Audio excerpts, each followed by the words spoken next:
Antes de Adán, lo que nadie se atrevió a contar del mundo preadámico.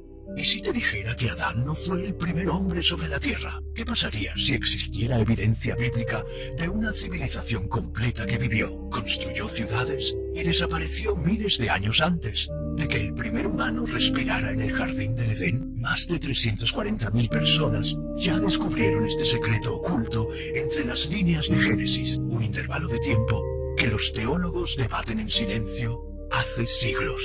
Un mundo perdido que la historia borró, pero que la Biblia nunca negó completamente. Hoy vas a ver la única evidencia que conecta a los gigantes de la antigüedad, los ángeles caídos y una raza humana que nunca debió existir. Una raza que caminó sobre este planeta 12.000 años antes de que Adán abriera sus ojos. Voy a revelarte 7 misterios que cambiarán todo lo que creías saber. Primero, ¿por qué Génesis 1:2 describe un mundo en caos absoluto si Dios acababa de crearlo perfecto? Segundo, ¿quiénes eran las personas que Caín temía cuando fue exiliado si solo existían 3 humanos vivos? Tercero, ¿qué dice realmente Romanos 5:12 sobre el pecado y la muerte antes de Adán? Y al final vas a descubrir un versículo específico que prueba la existencia de humanos preadámicos. Un versículo que estuvo frente a nosotros todo este tiempo y casi nadie notó su implicación. Pero antes, déjame preguntarte algo que va a perseguirte durante los próximos 30 minutos. Si Dios es un Dios de orden, luz y perfección, ¿por qué el segundo versículo de la Biblia describe oscuridad, caos y vacío? La respuesta está oculta en una sola palabra hebrea, y cuando la entiendas, nunca más leerás Génesis de la misma forma. Quédate hasta el final, porque la revelación más impactante está a minutos de distancia. La historia oficial que te enseñaron dice que Génesis 1:1 es la creación absoluta, el Big Bang divino, el momento cero. Pero eso es solo la superficie, porque hay algo en el versículo 2 que los predicadores evitan explicar. Abre tu Biblia en Génesis capítulo 1, versículo 2. Voy a leerte algo y quiero que prestes mucha atención a una palabra específica. Y la tierra estaba desordenada y vacía, y había tinieblas sobre la faz del abismo. ¿La viste? Estaba. Esa palabra puede que sea la clave para desbloquear uno de los misterios de la creación. Imagina la escena por un momento. El Dios Todopoderoso, el arquitecto del universo, acaba de crear los cielos y la tierra en Génesis 1:1. Su obra está completa, perfecta, terminada. Pero entonces, inmediatamente en el versículo siguiente, todo está sumergido en oscuridad, caos absoluto, vacío, tinieblas sobre la faz del abismo. ¿Cómo es posible? ¿Cómo un Dios de orden crea algo y en el verso siguiente ese algo está arruinado? No tiene sentido, a menos que algo pasara entre esos dos versículos. Primera evidencia, chocante. En el hebreo original, la palabra traducida como estaba es hayá, y aquí está lo fascinante. Dependiendo del contexto, hayá puede significar dos cosas completamente diferentes. 1. Estaba, un estado existente. 2. Se convirtió en una transformación. ¿Ves la diferencia explosiva? Si la tierra estaba desordenada y vacía, entonces Dios la creó así desde el principio, caótica e imperfecta. Pero si la tierra se convirtió en desordenada y vacía, eso significa que algo catastrófico ocurrió. Algo que transformó un mundo originalmente perfecto en un cementerio cósmico. Pero espera, porque la evidencia se pone aún más intrigante. La frase desordenada y vacía en hebreo es tohu va bohu. Estas dos palabras aparecen juntas solo en 3 lugares en toda la Biblia. Génesis 1:2 aquí, Jeremías 4:23 e Isaías 34:11. Ahora déjame mostrarte algo perturbador. En Jeremías 4:23, Tohu Babohu describe la tierra después de un juicio divino devastador. El profeta tiene una visión. Miré a la tierra, y he aquí que estaba informe y vacía, y a los cielos, y no había luz. Miré a los montes, y he aquí que temblaban, y todos los collados eran destruidos. Miré, y he aquí que no había hombre, no había hombre. En una visión del estado de la tierra, Jeremías ve un mundo destruido donde antes había hombres, ciudades derribadas, montañas temblando. Y usa exactamente las mismas palabras que Génesis 1:2. En Isaías 34:11, Tohu Babohu describe la desolación que vendría sobre Edom como castigo divino. De nuevo, lenguaje de juicio, de destrucción, de algo que fue arruinado. Lo estás viendo. Tohu Babohu no es lenguaje de creación inicial, es lenguaje de destrucción masiva, de juicio apocalíptico.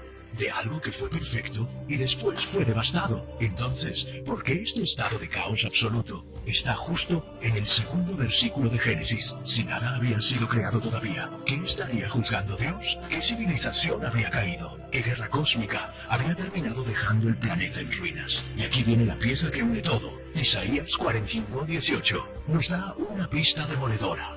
Porque así dice Jehová, que creó los cielos. Él es Dios, el que formó la tierra, el que la hizo y la estableció. No la creó en vano, la formó para ser habitada. No la creó en vano, no la creó Tohu. Pero Génesis 1:2 nos dice que la tierra estaba vacía, caótica. ¿Cómo reconciliar estos dos versículos? Como Dios dice, no la creé en vano, pero Génesis dice que estaba en vano. Solo hay una respuesta lógica que respeta ambos textos. Dios no creó la tierra vacía en Génesis 1:1. Él la creó perfecta, habitada, llena de vida y orden. Pero ella se convirtió en vacía en Génesis 1:2 debido a un evento catastrófico, un juicio, una guerra, una rebelión que destruyó el mundo original. Y si esto es verdad, entonces Génesis 1:3 en adelante no sería la creación original, sería una recreación, una restauración. Dios estaría tomando un mundo arruinado y preparándolo para una nueva creación, para Adán y Eva, los primeros humanos de la segunda creación. No los primeros seres humanos absolutos en pisar este planeta. Pero esto nos lleva a una pregunta aún más oscura, una que va a abrir el segundo misterio. Si hubo un mundo antes del caos de Génesis 1:2, ¿quién lo destruyó? ¿Qué fuerza fue tan poderosa que convirtió un planeta perfecto en tinieblas y vacío? La respuesta está en una guerra que ocurrió antes del tiempo, antes de Adán, antes de todo lo que conoces. Y eso es lo que vamos a descubrir ahora. Muchos teólogos apuntan a un evento específico que pudo haber causado esa catástrofe cósmica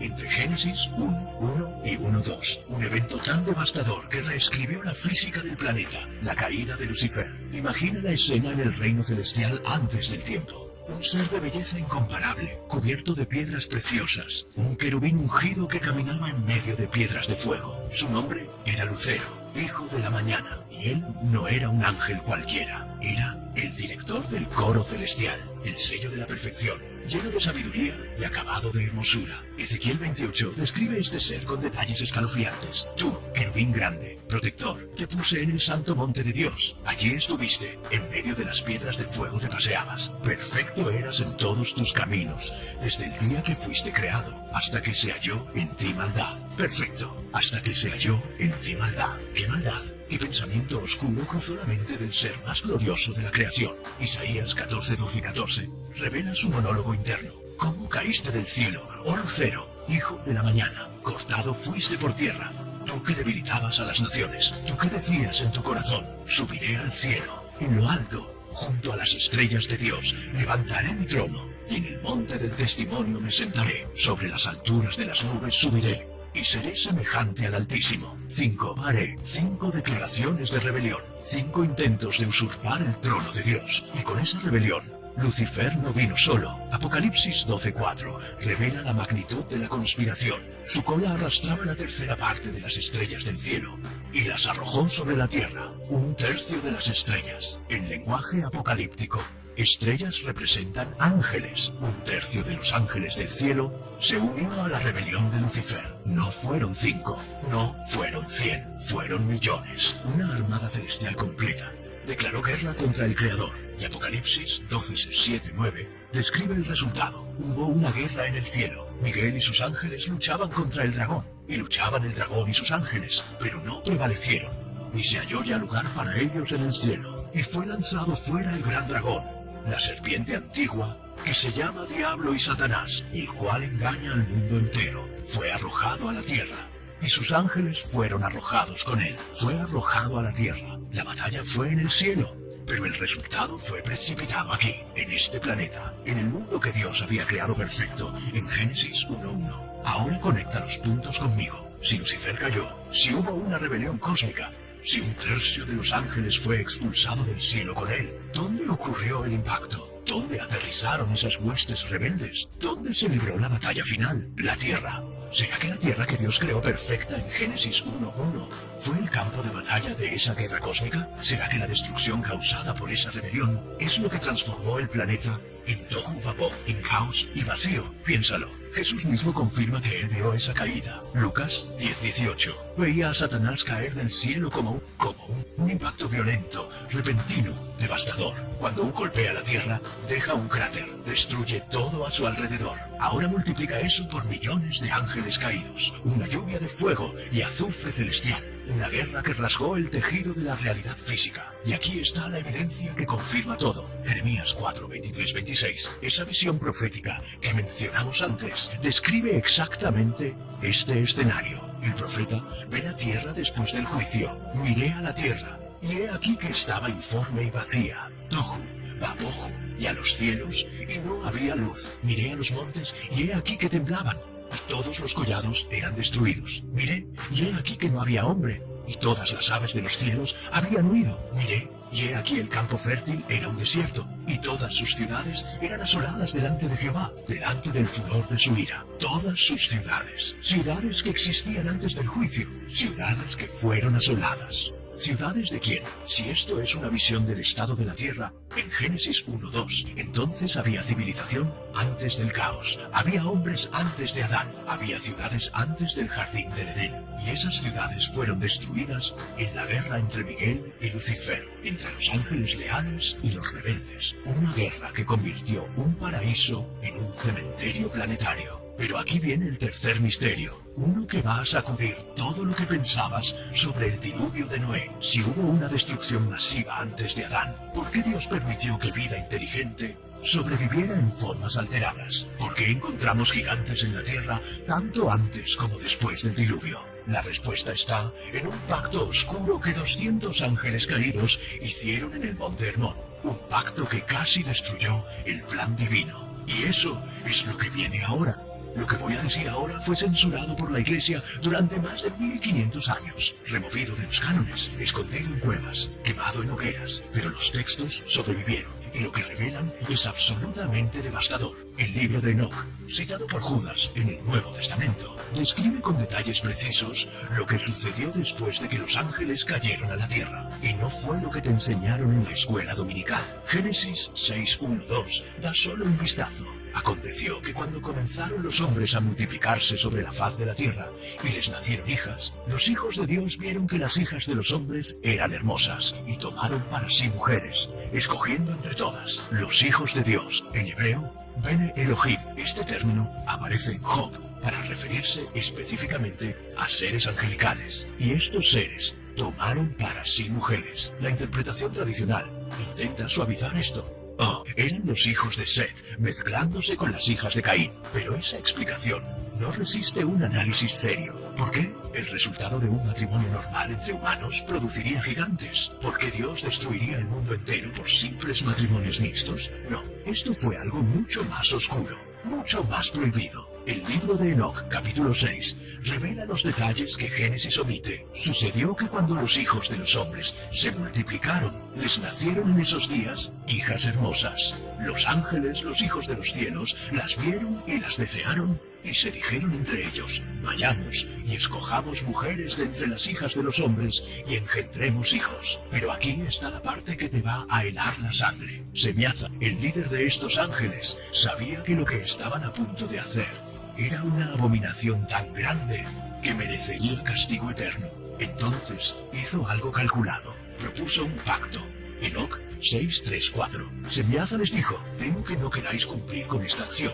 Y se halló el único responsable de un gran pecado. Todos le respondieron: hagamos todos un juramento y comprometámonos todos bajo un anatema a no retroceder en este proyecto hasta ejecutarlo realmente. 200 ángeles hicieron un pacto de sangre, un juramento bajo anatema. Se comprometieron mutuamente a contaminar la raza humana y eligieron un lugar específico para sellar ese pacto: el monte Hermón. El nombre Hermón viene de la raíz hebrea que significa maldito o dedicado a la destrucción. Este monte, hasta el día de hoy, marca el punto donde 200 ángeles caídos descendieron y juraron destruir la pureza de la creación adámica, y cumplieron su promesa. Enoc 7:1-2 describe el resultado. Todos y sus jefes tomaron para sí mujeres, y cada uno escogió entre todas, y comenzaron a entrar en ellas, y a contaminarse con ellas. Y ellas quedaron embarazadas, y parieron gigantes de unos 3000 codos de altura. 3000 codos. Eso es aproximadamente 1350 metros. Obviamente hay problemas de traducción o exageración poética aquí, pero el punto es claro. Estos no eran humanos normales, eran híbridos, quimeras genéticas, abominaciones que nunca debieron existir. Génesis 6:4 confirma, había gigantes, Nefilim, en la tierra en aquellos días, y también después que se llegaron los hijos de Dios a las hijas de los hombres, y les engendraron hijos. Estos fueron los valientes que desde la antigüedad fueron varones de renombre. Nefilim, del hebreo nafal, que significa caídos, o los que hacen caer. Y nota algo crítico. Había gigantes en la tierra en aquellos días, y también después. ¿Después de qué? Después del diluvio.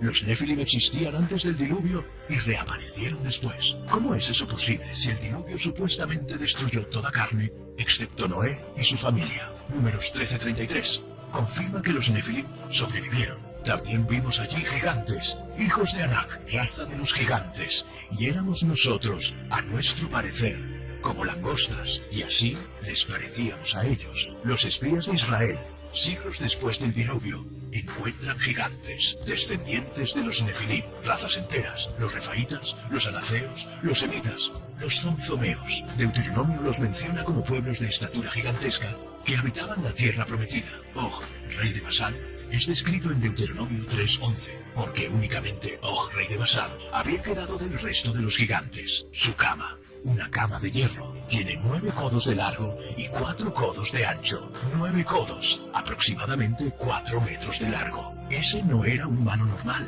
era un remanente de los gigantes. Y el texto dice, había quedado del resto, indicando que hubo muchos antes de él. Entonces, ¿qué está pasando aquí? ¿Cómo sobrevivieron estos linajes prohibidos? La teoría preadámica ofrece una respuesta escalofriante. Los 200 ángeles del Monte Hermón no fueron la primera intrusión angelical en la genética humana. Fue la segunda, o la 10ª, o la 100ª. Si hubo razas humanas preadámicas antes del juicio de Génesis 1:2, los ángeles caídos ya habían experimentado con ellas. Ya habían creado híbridos, ya habían contaminado linajes. Y cuando Dios recreó la tierra y formó a Adán, Satanás simplemente repitió la estrategia. Funcionó antes, funcionará de nuevo. Voy a contaminar esta nueva raza también. Voy a impedir que el Mesías nazca de un linaje puro. Porque aquí está el objetivo final de la conspiración. Si todas las mujeres humanas llevaban genética angelical contaminada, Jesús no podría nacer. El Mesías tenía que ser 100% humano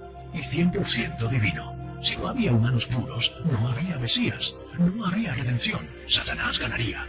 Por eso Génesis 6:9 hace esta declaración específica sobre Noé. Noé, varón justo, era perfecto en sus generaciones. Con Dios caminó Noé, perfecto en sus generaciones. La palabra hebrea es tamim, que significa sin defecto, completo, íntegro. En contextos de sacrificios, se refería a animales sin mancha genética. Noé no solo era moralmente justo, era genéticamente puro. El último humano 100% adámico en un mundo de híbridos. Por eso Dios tuvo que enviar el diluvio. No fue venganza, no fue crueldad, fue cirugía. Fue la única forma de preservar la línea pura que llevaría el Mesías. Y aquí está el cuarto misterio que te va a volar la cabeza. Si el diluvio fue para eliminar a los Nefilim, ¿por qué volvieron a aparecer después? ¿Cómo sobrevivieron? La respuesta está en algo que la Biblia menciona y casi nadie nota. Y cuando lo veas, vas a entender por qué ciertas civilizaciones antiguas tenían conocimiento imposible, conocimiento que no debieron tener. Y eso es lo que viene ahora. Enoc 8 revela algo que los líderes religiosos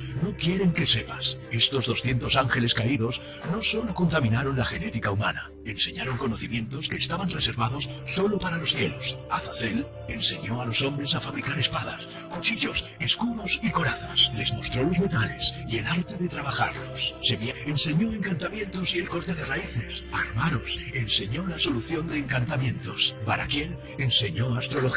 Jocabiel enseñó los signos. También enseñó astronomía. Y Asradel enseñó el curso de la luna, metalurgia, astrología, astronomía, farmacología, Encantamientos, conocimientos que aceleraron el desarrollo humano miles de años, conocimientos que nunca debieron ser revelados en ese momento. Y aquí está lo fascinante: cuando miras las civilizaciones antiguas más enigmáticas, encuentras exactamente estos conocimientos avanzados apareciendo de la nada. Los sumerios, la civilización más antigua registrada, surgieron alrededor del 4500 a.C., con un sistema de escritura completo, matemáticas avanzadas, astronomía precisa y conocimiento arquitectónico sofisticado. ¿De dónde sacaron todo eso? No hubo evolución gradual, simplemente aparecieron con conocimiento completo. Los egipcios construyeron las pirámides de Giza con una precisión matemática y astronómica que desafía explicación. Las 3 pirámides están alineadas perfectamente con el cinturón de Orión. Los corredores internos apuntan a estrellas específicas. Usaron matemáticas que supuestamente no serían descubiertas hasta miles de años después. Los mayas desarrollaron un calendario más preciso que el gregoriano. Calcularon el año solar con una exactitud de 365.420 días, comparado con el cálculo moderno de 365.422 días. ¿Cómo lo hicieron sin telescopios? ¿Sin computadoras? Göbekli Tepe en Turquía data de aproximadamente 9600 a.C., 12.000 años atrás, antes de la agricultura, antes de la escritura, antes de todo lo que consideramos civilización. Y sin embargo, encontramos estructuras megalíticas de 20 toneladas, talladas con precisión, organizadas en patrones astronómicos complejos. Pumapunku, en Bolivia, presenta bloques de piedra cortados con ángulos de 90 grados perfectos, superficies planas con tolerancias de milímetros. Hoy, para hacer esos cortes en diorita, una de las piedras más duras, necesitaríamos herramientas de diamante industrial. Ellos lo hicieron hace 2000 años. ¿Cómo? La respuesta oficial es: no sabemos. Fueron muy inteligentes, tuvieron suerte. Pero la teoría preadámica ofrece una explicación más directa: conocimiento angelical transferido. Si hubo civilizaciones preadámicas que recibieron enseñanza directa de ángeles caídos antes del juicio de Génesis y TH1-2, y si algunas de esas líneas de conocimiento sobrevivieron en formas fragmentadas, entonces de repente estos misterios imposibles tienen sentido. No fueron extraterrestres, fueron terrícolas, humanos de linajes antiguos que tenían acceso a conocimiento que nosotros, los descendientes de Adán, tuvimos que redescubrir lentamente durante milenios. Y aquí está la evidencia más perturbadora. Todas estas civilizaciones antiguas comparten mitos similares. Todos hablan de dioses que descendieron del cielo. Todos describen gigantes. Todos mencionan un diluvio global. Todos tienen historias de un hombre que fue advertido y construyó un arca.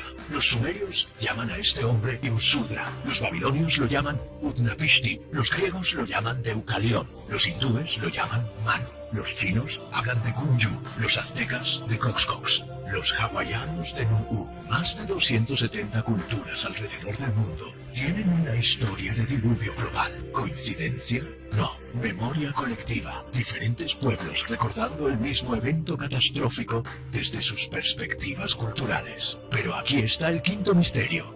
Y este es el que los cristianos más luchan en aceptar. Si realmente existieron humanos preadámicos, si había razas inteligentes antes de Adán, ¿qué significa eso para la doctrina del pecado? ¿Para la salvación? ¿Para quién es Jesús realmente? Romanos 5:12 dice claramente: por tanto, como el pecado entró en el mundo por un hombre, y por el pecado la muerte, así la muerte pasó a todos los hombres, por cuanto todos pecaron. Por un hombre, Adán. Si Adán no fue el primer humano, ¿cómo el pecado entró en el mundo por un hombre? ¿Cómo la muerte pasó a todos si había otros que vivían y morían antes de él? Esta es la pregunta que probablemente te está dando vueltas en la cabeza ahora. Y la respuesta va a sorprenderte, porque no contradice la Biblia, la confirma de una manera que nunca imaginaste. Y eso es lo que viene ahora. Aquí está la clave teológica que resuelve todo. Las razas preadámicas no tenían alma eterna. No fueron creadas a la imagen completa de Dios como Adán. Génesis 1:26-27 marca un momento específico. Entonces dijo Dios: hagamos al hombre a nuestra imagen, conforme a nuestra semejanza. Y creó Dios al hombre a su imagen. A imagen de Dios lo creó. Varón y hembra los creó. A nuestra imagen, a nuestra semejanza. Esto no es solo morfología física, es capacidad espiritual, conciencia moral. alma eterna, la capacidad de conocer a Dios personalmente y existir eternamente en comunión con Él. Génesis 2:7 describe algo único sobre Adán. Jehová Dios formó al hombre del polvo de la tierra y sopló en su nariz aliento de vida, y fue el hombre un ser viviente. Sopló en su nariz aliento de vida. El hebreo dice chay, aliento de vidas, plural. Esto es diferente de todos los animales creados en Génesis 1. Los animales reciben nefesh, alma viviente, pero no reciben el neshama, el soplo directo de Dios que contiene consciencia eterna. Adán fue el primero en recibir esto, el primero con imagen divina completa, el primero con capacidad de relación eterna. Entonces, ¿qué eran las razas preadámicas? Piénsalo así, un león que mata a una cebra, ¿cometió pecado? No, porque el león no tiene ley moral interna, no tiene alma eterna, no tiene la imagen de Dios, simplemente actúa según sus instintos. Vive, come, se reproduce y muere. No hay cielo para el león, no hay infierno, no hay juicio eterno. Del mismo modo, las razas preadámicas podían ser inteligentes, sí, podían construir ciudades, desarrollar tecnología, tener lenguaje y cultura, pero sin el soplo divino de Génesis 2:7, sin la imago Dei, no tenían capacidad de pecado eterno ni necesidad de salvación eterna. Simplemente vivían, morían y dejaban de existir, sin cielo, sin infierno, sin eternidad. Eran, en esencia, criaturas avanzadas, pero criaturas al fin. Romanos 5:13 confirma esto con precisión quirúrgica, pues antes de la ley había pecado en el mundo, pero donde no hay ley, no se inculpa de pecado. Donde no hay ley, no se inculpa. Si esas razas no tenían la ley de Dios escrita en sus corazones, si no tenían conciencia moral eterna, no había imputación de pecado, no había juicio eterno, no había necesidad de redención. Por eso Romanos 5:12 puede decir con precisión absoluta: por un hombre entró el pecado en el mundo, y por el pecado la muerte. Adán fue el primero de los portadores de imagen, el primero capaz de pecado eterno, el primero que necesitaba salvación. Y aquí está la belleza del diseño divino. Esto no hace a Dios menos justo, lo hace infinitamente más justo. Piénsalo conmigo. ¿Qué pasa con los bebés que mueren antes de alcanzar edad de responsabilidad moral? ¿Van al infierno por pecado original? Los teólogos dicen que no. ¿Por qué? Porque no tienen conciencia moral desarrollada. No hay imputación completa. ¿Qué pasa con personas con discapacidades cognitivas severas que nunca desarrollan conciencia moral completa? ¿Son juzgados de la misma manera? No, porque la capacidad moral está limitada. ¿Qué pasa con tribus aisladas en el Amazonas que nunca oyeron el nombre de Jesús? ¿Están automáticamente condenados? Romanos 2:14-15 sugiere que no, cuando los gentiles que no tienen ley hacen por naturaleza lo que es de la ley. Estos, aunque no tengan ley, son ley para sí mismos, mostrando la obra de la ley escrita en sus corazones. Solo aquellos creados con almas eternas y capacidad moral completa enfrentan juicio eterno. Y eso comenzó con Adán. Entonces, ¿por qué Jesús vino? Juan 3:16 dice: porque de tal manera amó Dios al mundo, que ha dado a su Hijo unigénito, para que todo aquel que en él cree no se pierda, mas tenga vida eterna. Si había otras razas preadámicas, ¿Cristo murió por ellas? No, porque no necesitaban salvación en el sentido eterno. No tenían almas eternas que salvar. Jesús vino específicamente para la raza adámica, los portadores de la imagen, los únicos seres en el universo creados con la capacidad de conocer a Dios personalmente y vivir eternamente. Mira cómo es específico. Jesús no se hizo un ser inteligente genérico, se hizo humano adámico, descendiente directo de Adán a través de María. Lucas 3:23-38 traza la genealogía de Jesús hasta Adán, hijo de Dios. ¿Por qué el autor menciona eso? Porque hay especificidad en la encarnación. Jesús tenía que ser del linaje de Adán para ser el Goel, el pariente redentor que compra de vuelta a su propia familia. Hebreos 2:16 lo dice explícitamente, porque ciertamente no socorrió a los ángeles, sino que socorrió a la descendencia de Abraham. No tomó la naturaleza de ángeles, no tomó la naturaleza de seres preadámicos, no tomó la naturaleza de híbridos nefilim, tomó específicamente la descendencia de Abraham, que desciende de Sem, que desciende de Noé, que desciende de Set, que desciende de Adán. Esta es la línea de la alianza, la línea del Mesías, la línea que Satanás intentó contaminar con los 200 ángeles del Monte Hermón, la línea que Dios preservó a través del diluvio en Noé, la línea que culmina en Jesús. Y aquí está el sexto misterio, uno que va a cambiar completamente tu cosmovisión. Si sumas las genealogías bíblicas desde Adán hasta Cristo, obtienes aproximadamente 4000 años, desde Cristo hasta hoy, otros 2000 años, total, 6000 años desde Adán. Los creacionistas de Tierra Joven paran ahí y dicen, ¿ves? La Tierra tiene 6000 años, pero la teoría preadámica separa dos eventos completamente diferentes. La creación original de Génesis 1:1, que pudo haber ocurrido hace miles de millones de años. La creación adámica de Génesis 1:3 en adelante, que ocurrió hace aproximadamente 6000 años. El gap entre Génesis 1:1 y 1:2 podría acomodar eras geológicas completas, dinosaurios, eras de hielo, placas tectónicas, fósiles de homínidos, todo eso antes de Adán. Esto armoniza la Biblia con la ciencia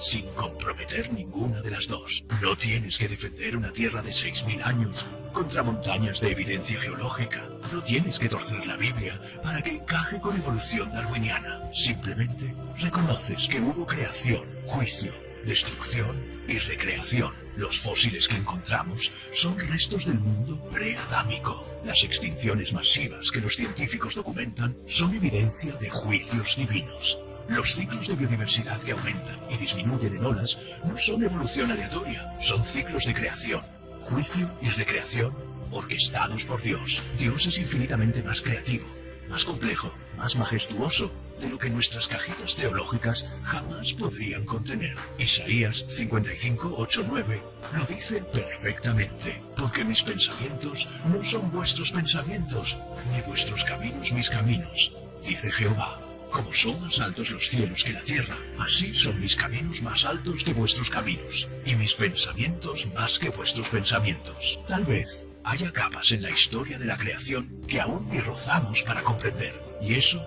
no debería asustarnos, debería llenarnos de temor reverente ante la grandeza de un Dios que juega ajedrez en 4 dimensiones, mientras nosotros apenas entendemos las damas. Pero ahora viene el 7º y último misterio, el que une todo.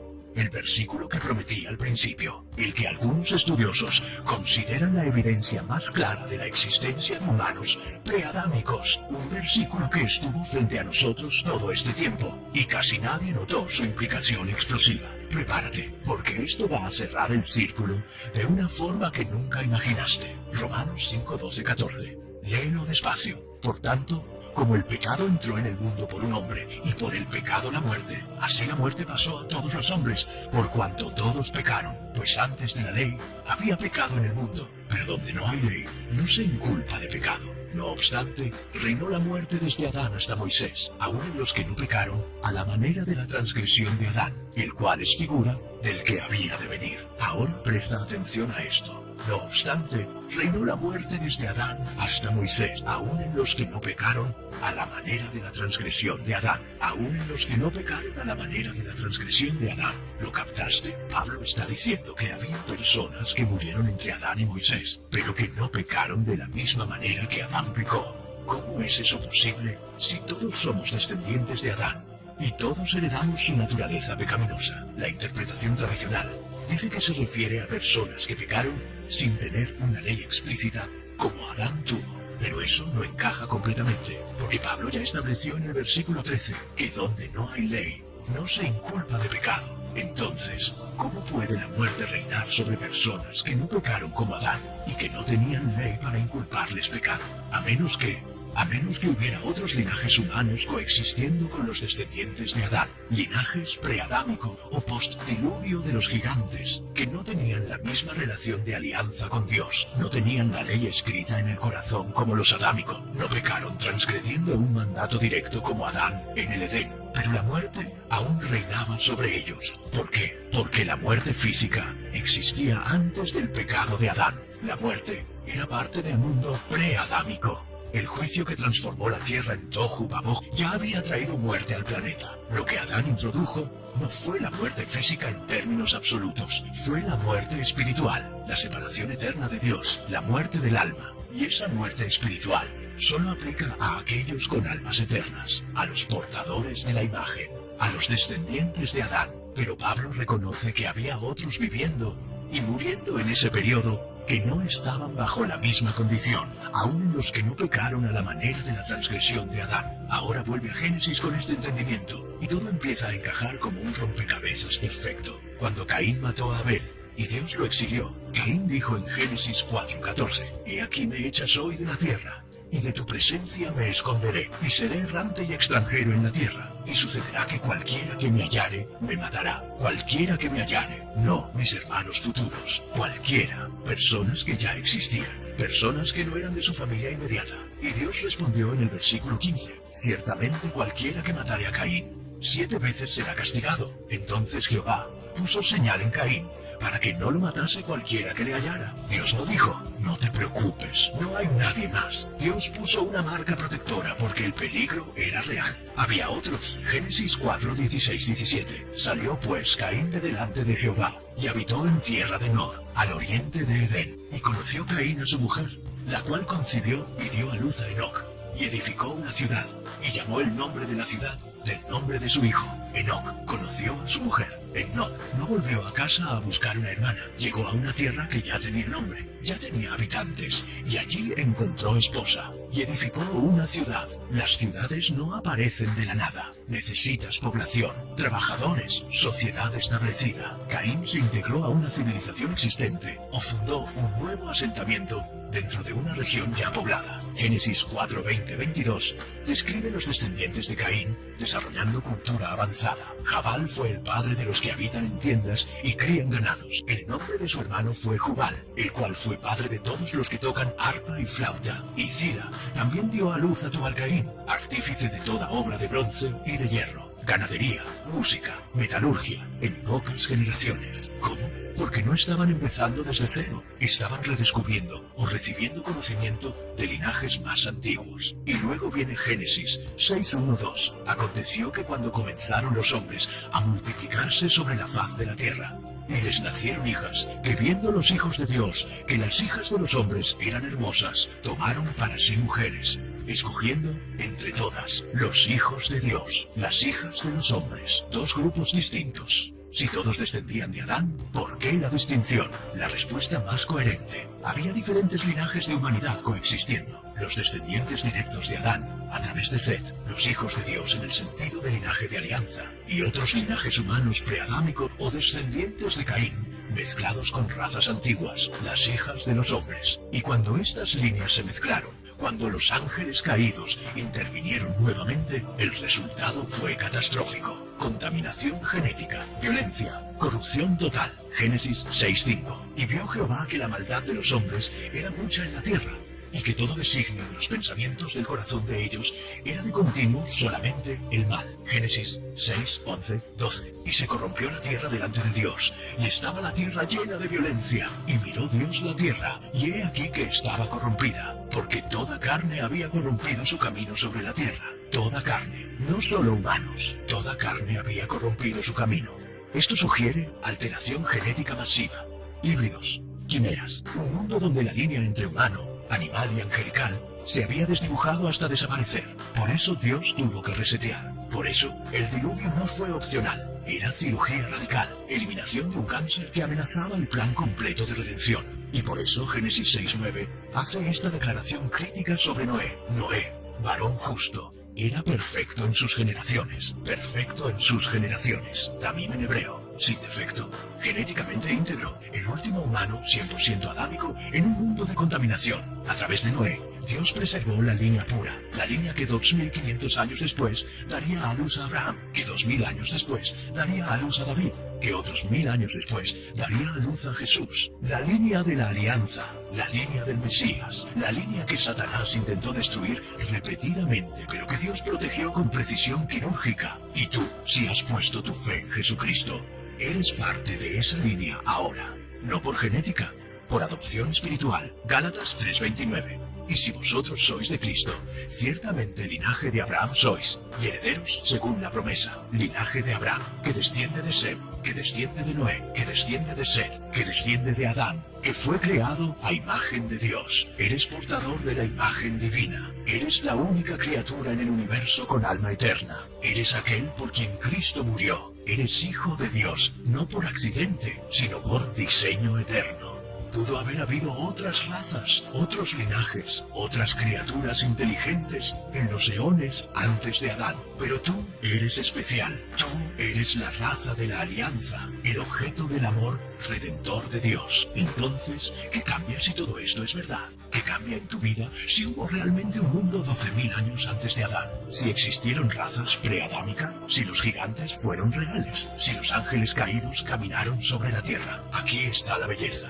Nada cambia en las doctrinas fundamentales que importan eternamente. Tú sigues siendo un pecador que necesita salvación. Jesús sigue siendo el único camino al Padre. Todavía necesitas nacer de nuevo, ser justificado por fe, santificado por el Espíritu, glorificado en la resurrección. La teoría preadámica no altera ni una sola doctrina de salvación esencial. Lo que hace es expandir tu cosmovisión. Te libera de tener que defender una tierra de 6.000 años contra evidencias científicas abrumadoras. Te equipa con respuestas para preguntas difíciles sobre Caín, gigantes, civilizaciones antiguas, fósiles y el registro geológico. Armoniza fe y ciencia de una forma que honra a ambas y te invita a adorar a un Dios que es infinitamente más creativo, más complejo, más majestuoso de lo que nuestras limitadas teologías sistemáticas jamás podrían contener. Isaías 55:8-9 lo resume perfectamente. Porque mis pensamientos no son vuestros pensamientos, ni vuestros caminos mis caminos, dice Jehová. Porque como los cielos son más altos que la tierra, así son mis caminos más altos que vuestros caminos, y mis pensamientos más que vuestros pensamientos. Tal vez haya capas en la historia de la creación que aún no comprendemos. Tal vez Génesis 1 y 2 sean ventanas a un panorama mucho más vasto y antiguo. Tal vez el proyecto creativo de Dios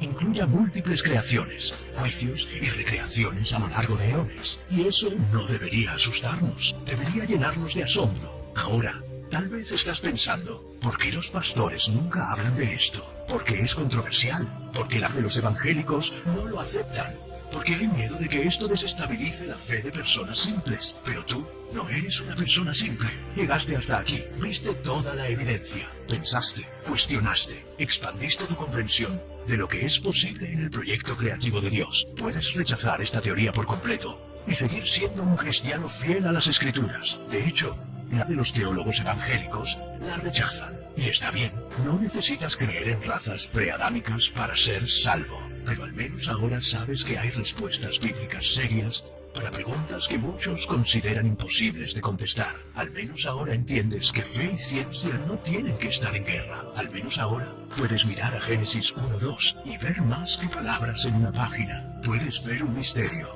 un intervalo, un mundo perdido, una historia que tal vez apenas estamos comenzando a comprender. Y tal vez, solo tal vez, nunca más mires las estrellas de la misma forma. Porque ahora sabes que hace miles de millones de años Dios creó los cielos y la tierra. Perfecto, ordenado, habitado. Y algo pasó. Una guerra, una rebelión, un juicio. El mundo se convirtió en caos y vacío. Oscuridad cubrió la faz del abismo. Y entonces, en un acto de misericordia incomprensible, Dios dijo, sea la luz. Y comenzó de nuevo. Recreó, restauró, preparó un jardín. Formó a un hombre del polvo. Sopló en su nariz aliento de vida y lo llamó Adán, el primero de una nueva raza. Una raza especial, una raza portadora de imagen, una raza destinada a la eternidad. Tu raza. Eres descendiente de Adán, no por accidente, por diseño. Fuiste creado a imagen de Dios, dotado de alma eterna, capaz de conocer a tu Creador personalmente. Y cuando esa imagen se rompió por el pecado, Dios no te abandonó, envió a su Hijo, Jesús, el segundo Adán. Vino a restaurar lo que el primer Adán perdió. Esa es tu historia, esa es tu identidad, esa es tu esperanza. El mundo de 12.000 años antes de Adán es fascinante. Los gigantes son intrigantes, los ángeles caídos son aterradores. El conocimiento prohibido es seductor, pero nada de eso te salva, solo Jesús salva.